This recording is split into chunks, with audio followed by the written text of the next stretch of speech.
Oke, selamat siang Kak Yosef ya ini. Iya Kak, selamat siang. Saya Kak Yosef. Oke, mungkin boleh perkenalan diri lagi secara lebih lengkap. Oke, jadi perkenalkan Kak, nama saya Yosef, umur saya 19 tahun, saya mahasiswa hukum. Oke, Kak Yosef.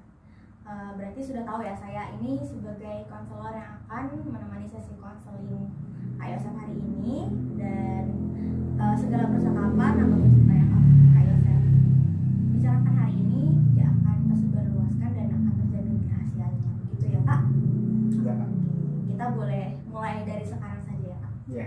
Oke deh. Jadi pertama-tama apa sih yang membuat Kak Yosef memutuskan untuk datang ke sesi konseling ini tuh? Boleh diceritakan? Jadi untuk datang ke sini itu saya memutuskan karena ada problem yang sedang saya hadapi gitu Kak. Jadi problem itu terkait pertemanan Kak, pertemanan saya. Jadi saya kan punya tiga teman yang itu udah deket banget, dan cukup dekatnya tuh dari kita zaman maba itu. Jadi awal masuk kuliah kita udah mulai deket gitu, hingga sekarang kita masih berteman gitu dan hubungannya deket gitu loh. Nah, tapi untuk sekarang ini, untuk akhir-akhir ini tuh mereka bukan kayak sih, tapi memang menjauhi diriku gitu loh. Jadi kayak mereka tuh main tanpa mengajak diriku lagi gitu. Nah, ketika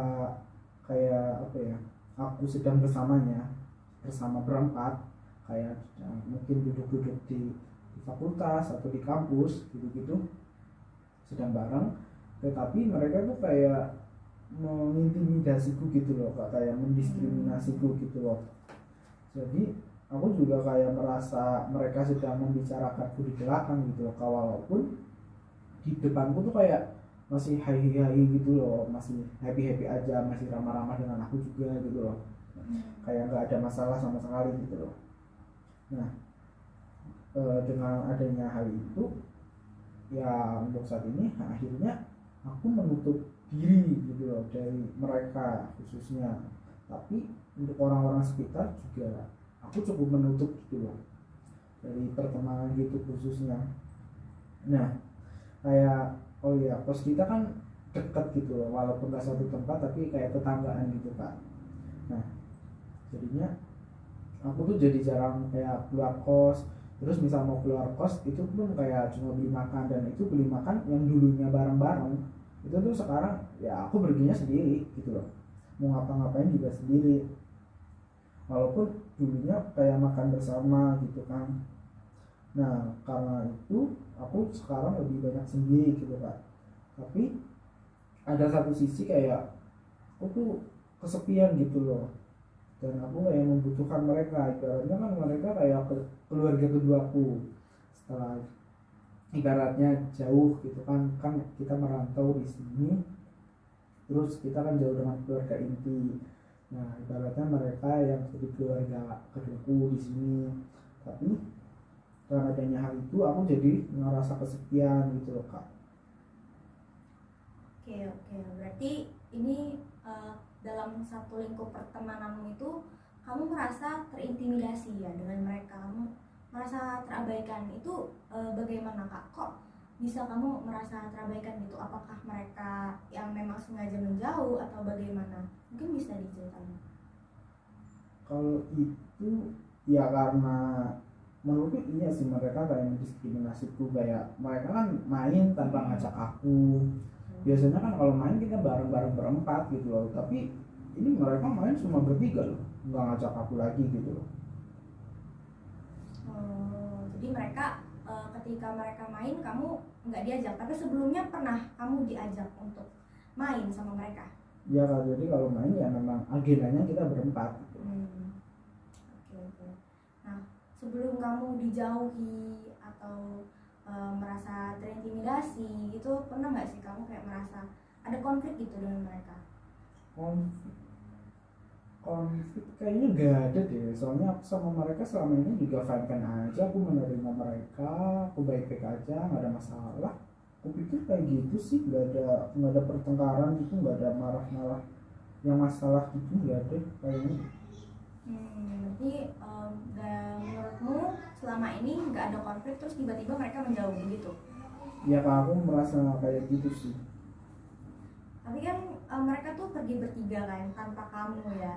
Nah sebelum mereka menjauh pernah nggak kayak mereka ngajak tapi kamu menolak gitu loh ajakan mereka?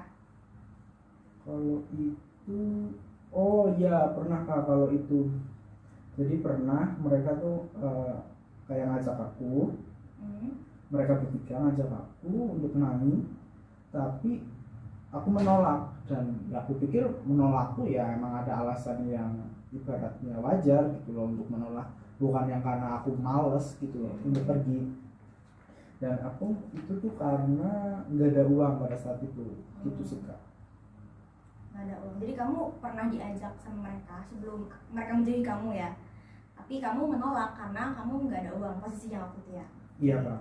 Nah, cara menolak dari diri kamu itu bagaimana? Apakah mungkin penolakannya secara halus atau bagaimana gitu? Menurutmu gimana?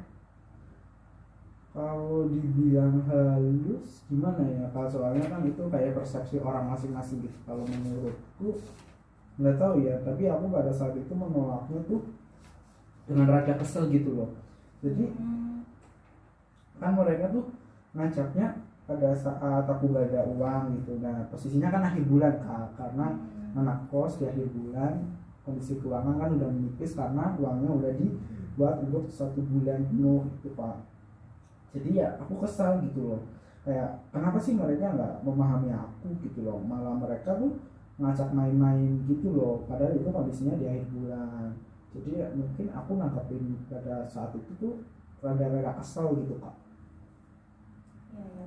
Jadi kamu merasa kesal ya karena mereka ngajakinya nggak tahu waktu, malah kamu merasa mereka ngajakinya tuh malah di waktu yang kamu sedang kehabisan uang begitu ya, apalagi anak kos itu butuh biaya banyak gitu ya, malah mereka ngajak main.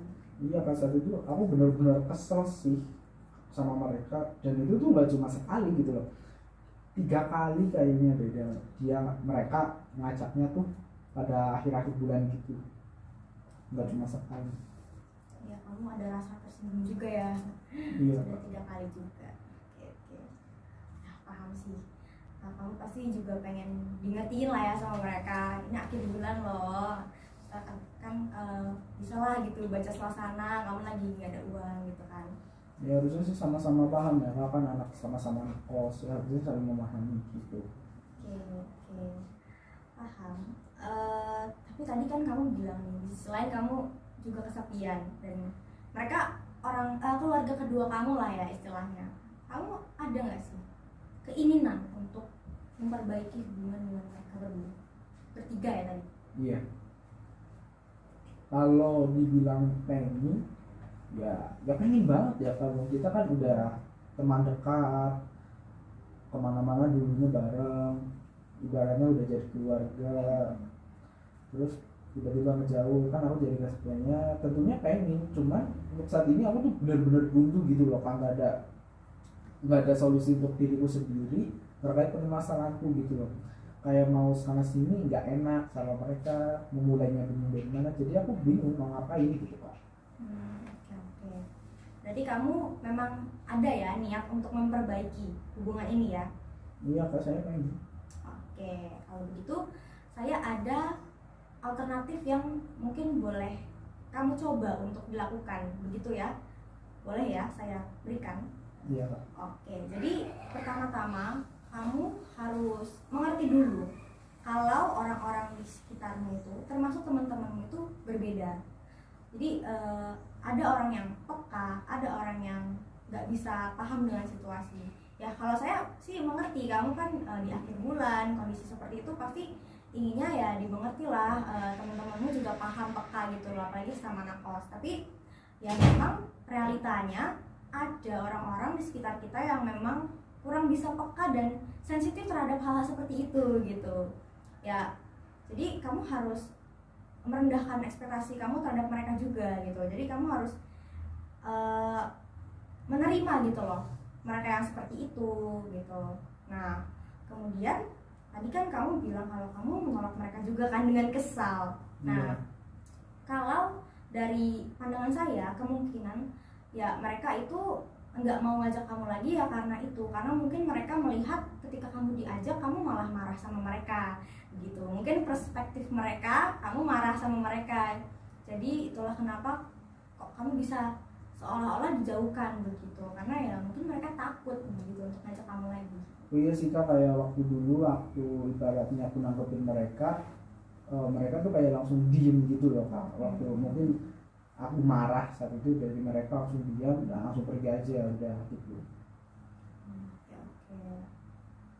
Nah, ya kan kalau dari sisi lain juga kan mereka mungkin terlihat serba salah gitu ya. Ya. Iya. Nah, tadi kan kamu bilang kamu ingin memperbaikinya. Berarti di sini kamu yang harus menjadi peran aktif lah, menjadi aktif untuk memulai komunikasi itu lagi sama ketiga temanmu itu. Mungkin kamu bisa pendekatan pelan-pelan, kamu yang menghubungi mereka lagi, kamu yang merangkul mereka gitu. Mungkin kalau misalnya ada percakapan-percakapan yang bisa dilakukan, boleh kamu mulai pelan-pelan membuka diri. Emang nggak mudah sih, saya tahu. Tapi ya mungkin bisa dicoba pelan-pelan gitu. Berarti ini aku yang harus memulai dulu gitu ya Kak. Terus kalau misalnya mereka nggak menerima aku gimana Kak? Kalau itu memang saya paham, pasti rasanya takut ya, apalagi kamu sudah lumayan lama ya dijauhinya ya berarti ya. Iya, karena itu kan 3 kali dan itu di akhir bulan, berarti ada 3 bulan. Itu cukup lama sih ya. Ya, tidak apa-apa, pelan-pelan saja. Kamu harus melawan ketakutanmu itu gitu. Ya, untuk urusan mereka menerimamu kembali itu urusan belakangan. Yang penting sekarang kamu sudah berusaha, kamu sudah memulai, kamu juga sudah menyadari kan tadi apa sih yang salah, apa yang di mana titik mulai kesalahannya di mana begitu. Jadi nggak apa-apa, pelan-pelan saja. Yang penting kamu sudah berusaha. Kamu terapkan mindset, yang penting urusan mereka menerimamu itu belakangan saja. Gitu Berarti ya. nanti saya harus memulai dulu gitu ya Kak? Iya Pak. Oke, saya mungkin terima ya Kak dari solusi Kakak, karena memang saya benar-benar buntu untuk solusi permasalahan saya gitu Kak. Jadi terima kasih Kak untuk saran yang telah diberikan Kakak. Sudah, nanti saya coba akan terapkan untuk permasalahan saya kepada teman saya gitu Kak. Oke Kak, terima kasih banyak juga ya Kak ya sudah mau dan berani untuk minta sesi konseling ini, karena kan jarang gitu loh ada orang yang mau untuk datang ketika ada masalah seperti ini gitu. Jadi saya sangat mengapresiasi usaha Kak Elsa untuk datang ke sini. Jadi, terima kasih banyak ya Kak. Kalau misalnya ada sesuatu yang mau dikabarkan lagi atau ada masalah lagi, mungkin boleh dihubungi kembali. Oke, begitu ya Kak. Terima kasih ya Kak untuk sudah menemani pada sesi konseling. Terima kasih banyak Kak. Saya izin pamit dulu ya Kak. Oke, Terima terima kasih. kasih.